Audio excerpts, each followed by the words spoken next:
and gentlemen, please rise for the presentation of colors by Scouts Connor Holt and Logan Kirkendall, followed by the Pledge of Allegiance and our national anthem, performed by the Festus High School Choir under the direction of Christopher Bellman. Color guard attention. Color guard forward march.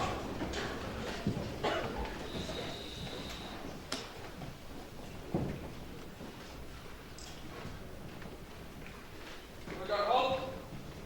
Color guard cross colors.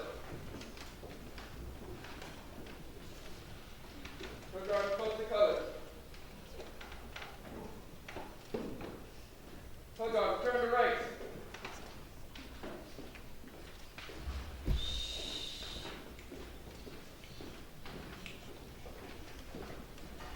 Color guard halt. Color guard dismissed. I pledge allegiance To the flag of the United States of America and to the republic for which it stands, one nation, under God, indivisible, with liberty and justice for all.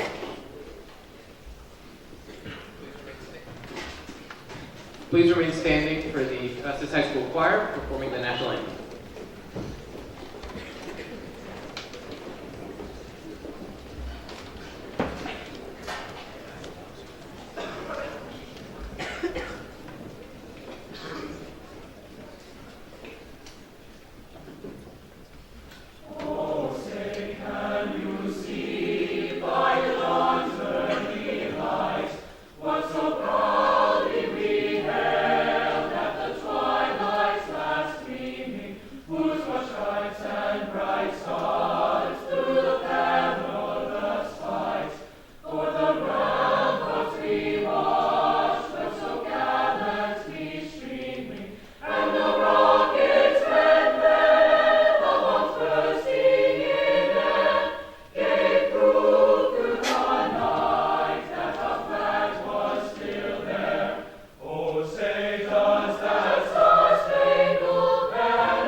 Good morning. When Francis Scott wrote the Star-Spangled Banner over 200 years ago, he called America the land of the free and the home of the brave. Those words are as true today as they were then. Throughout this nation's history, our soldiers, sailors, airmen, Marines, and Coast Guardsmen have bravely answered the call to defend our freedom, to aid our friends and allies, and to turn back aggressors.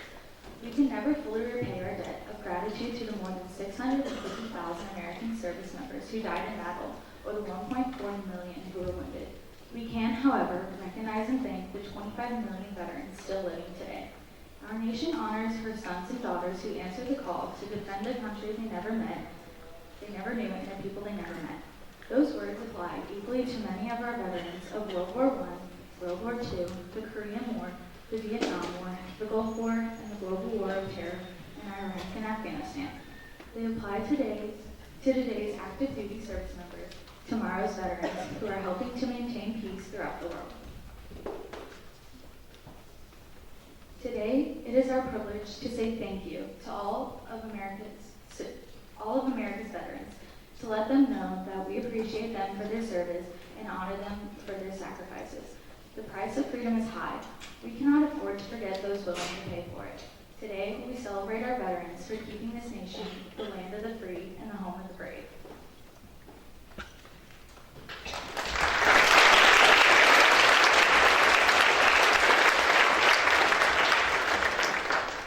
In 1921, an unknown World War I American soldier was buried in Arlington National Cemetery. This site died on a hillside overlooking the Potomac River in the city of Washington, D.C., became the focal point of reverence for America's veterans. Similar ceremonies occurred early in England and France, where an unknown soldier was buried in each nation's highest place of honor. In England, Westminster Abbey. In France, the Arc de Triomphe. These memorial gestures all took place on November 11, giving a universal recognition to the celebrated ending of World War I fighting at 11 a.m. November 11, 1918, the 11th hour of the 11th day of the 11th month. The day became known as Armistice Day. Armistice Day officially received its name in America in 1926 through a congressional resolution. It became a national holiday 12 years later by similar congressional action. If the idealistic hope had been realized that World War I was the war to end all wars, November 11th might still be called Armistice Day. But only a few years after the holiday was proclaimed, war broke out in Europe. 16.5 million Americans took part. 470,000 of them died in service, more than 292,000 in battle. The first celebration using the term Veterans Day occurred in Birmingham, Alabama in 1947. Raymond Weeks, a World War II veteran, organized National Veterans Day, which included a parade and other festivities to honor our veterans. The event was held on November 11th and designated Armistice Day. Later, U.S. Representative Edward Rees of Kansas proposed a bill that would change Armistice Day to Veterans Day. In 1954, Congress passed a bill that President Eisenhower signed, proclaiming November 11th as Veterans Day. Raymond Weeks received a Presidential Citizens Medal from President Reagan in November 1982. Weeks, local parades and ceremonies are now an annual event celebrated nationwide.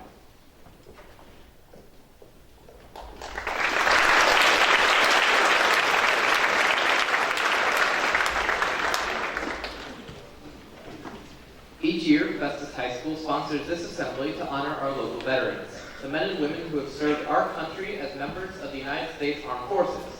Today we have several veterans from our community in attendance, including FHS faculty and staff members and parents or family members of FHS students.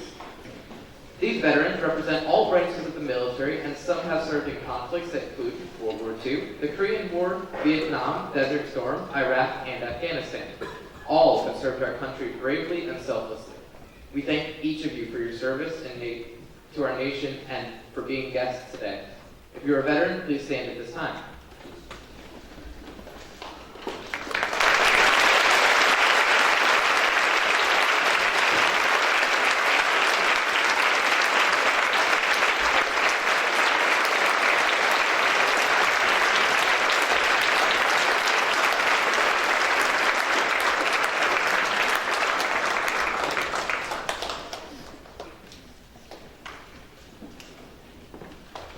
For over 200 years, the men and women of our armed services have defended the United States and continue to keep vigilant watch over our great nation.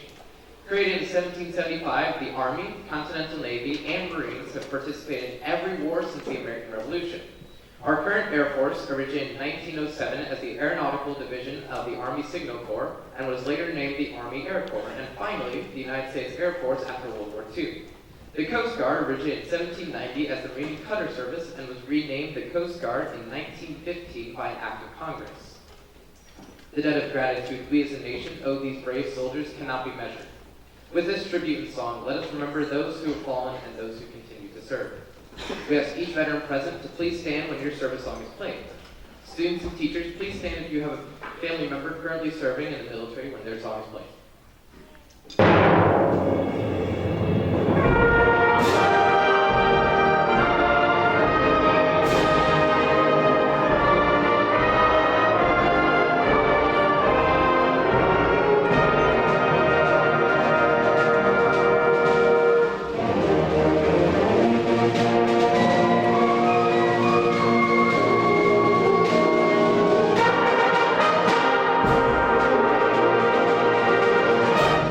The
fallen heroes. Our veterans have risked their lives for us. They have lived through hell and fought with honor. Many have killed and regret doing so. Every life, there is a soul. For every soul, there is a life. For those who have died, we show great appreciation and remembrance. For those who lived, along with them live the horrific memories of battle. Some memories of defeat, some memories of victory. Our veterans were more than soldiers. They were and still are heroes.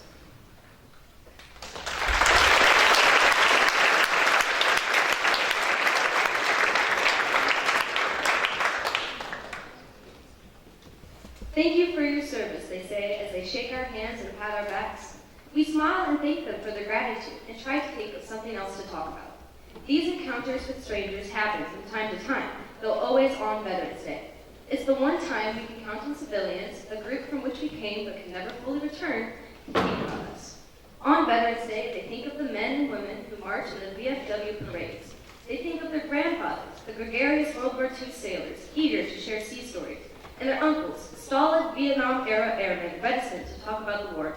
They think of the aunt who served in the Persian Gulf and the neighbor's son who recently shipped off to Afghanistan. They think that military service is about combat and heroism, uncommon acts of valor. But there are things a veteran knows. We know that few of us ever saw battle and that we're mostly ordinary people who performed common duties.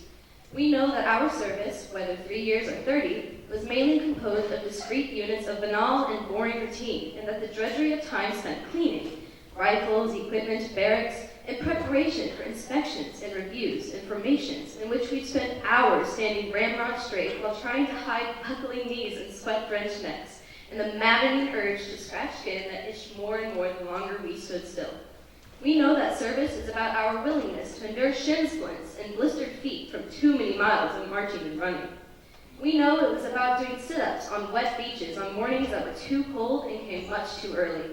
We know it was about our ability to endure our own incessant whining as we made an application of complaining about being tired, wet, cold, and sore. We know that service requires loving our home so much that we willingly give up all that we cherish, our freedom, our youth, our life, so that others may be safe. We know that in serving our homeland, we gave up our ability to watch over our own homes. We know that it meant leaving our families for far-off lands and seas, and that no matter how many cards, letters, pictures, and videos our families would send, that it could never replace the times we missed being with our children, watching over them, and letting them know we were there to protect them. And when we meet our fellow veterans, we always know exactly what we mean when we pat their back and take their hand and say thank you for your service.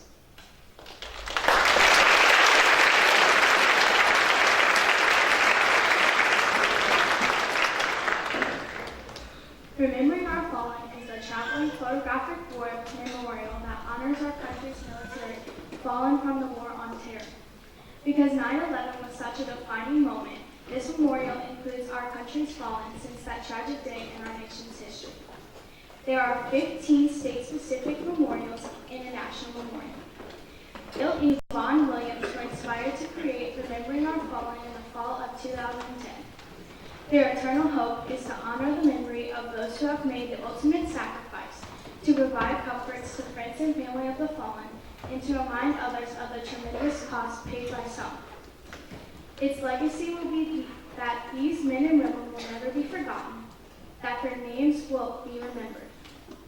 The inspiration for this project came after reading a story in the Omaha World Herald about a father whose pain and grief was even greater 4 years after his son, Sergeant Joshua Ward, had died in Iraq. Why? Because he felt that his son had been forgotten, and the war hadn't even ended.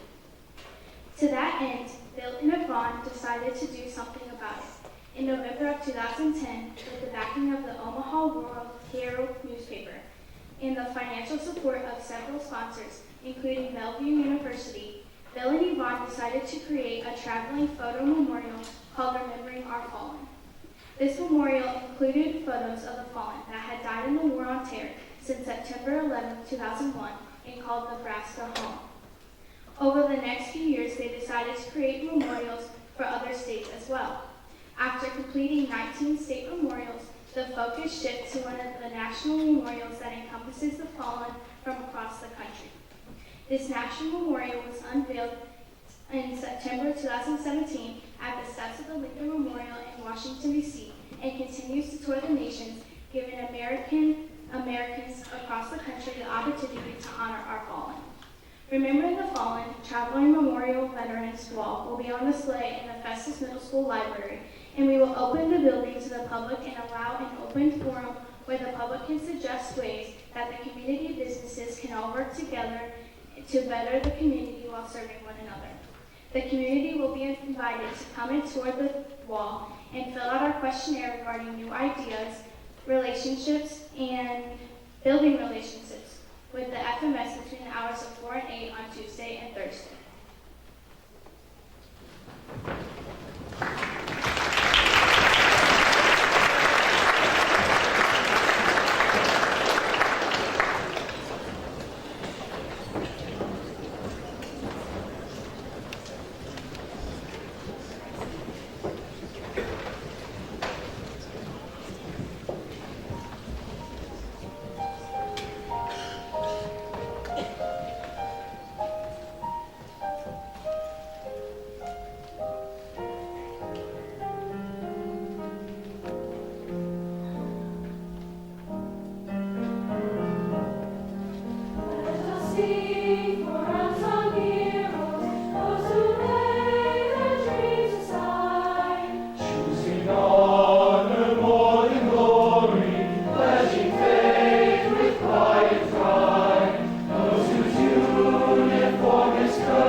Hall please stand for the playing of taps?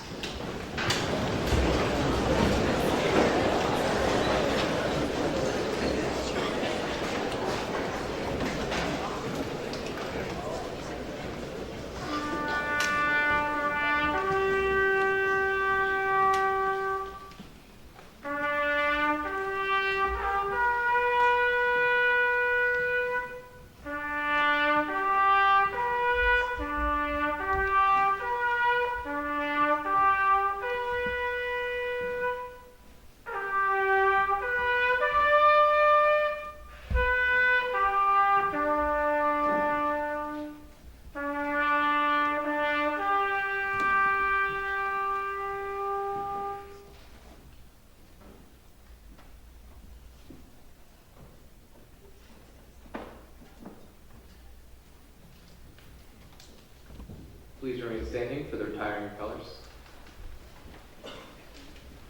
Color guard attention. Board march.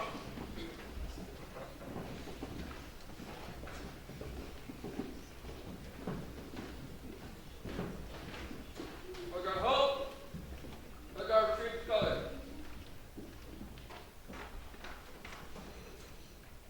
Color guard return to ranks.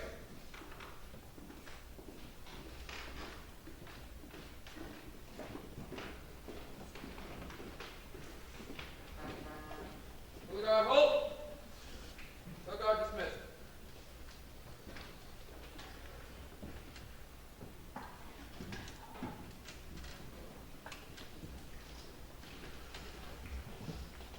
Freedom Isn't Free by Kelly Strong. I watched the flag pass by one day, fluttered in the breeze. A young soldier saluted it, and then he stood at ease. I looked at him in uniform, so young, so tall, so proud. With hair cut square and alert eyes, stand out in any crowd. How many men like him have fallen through the years? How many died on foreign soil? How many mothers' tears? How many pilots shot down? How many foxholes were soldiers' graves? No. Freedom isn't free. I heard the sound of taps one night, and everyone was still. I listened to the bugler play, and felt a sudden chill. And how many times that taps had meant amen. When a flag had draped a coffin of a brother or a friend. I thought of all the children, all the mothers and the wives, the fathers, the sons, the husbands with interrupted lives. I thought about a graveyard at the bottom of the sea, of unmarked graves in Arlington. No. Freedom isn't free. You may be seated.